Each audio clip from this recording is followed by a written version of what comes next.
नमस्ते मंडळी, मी शिवत आहे कटोरी ब्लाऊज आणि कटोऱ्या जोडताना एवढी काळजी घ्यावी लागते की कटोरीला बिलकुलही जरासाही ताण पडला नाही पाहिजे. कारण की पहिलीच कटोरी आपण तिरकस कपड्यात कापलेली असते, त्याच्यामुळं खूप अलगद जोडावं लागते कटोरी. त्यावेळेस ती कटोरीची फिटिंग पण छान येते आणि कटोरी व्यवस्थित दिसते.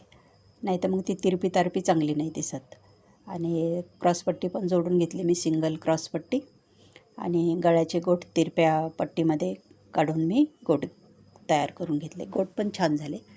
आणि कटोरी ब्लाऊज फिटिंग इतकी छान होते की बिलकुल शोल्डर उतरत नाही आहे. शोल्डर पाठीमागचा गळा बिलकुल उतरणार नाही आहे आणि शोल्डर पण एकदम फिटिंगला छान बसून जाते. तर अशा पद्धतीने माझे पूर्ण ब्लाऊज तयार झालेलं आहे. कटोऱ्या पण व्यवस्थित झाल्या आणि दोन्ही साईडची शिलाई एकदम सरळ आली ना की ब्लाऊजची फिटिंग एकदम छान येते आणि पाठीमागचा गळा पण खूप छान झाला. तर चला भेटू पुढच्या व्हिडिओमध्ये.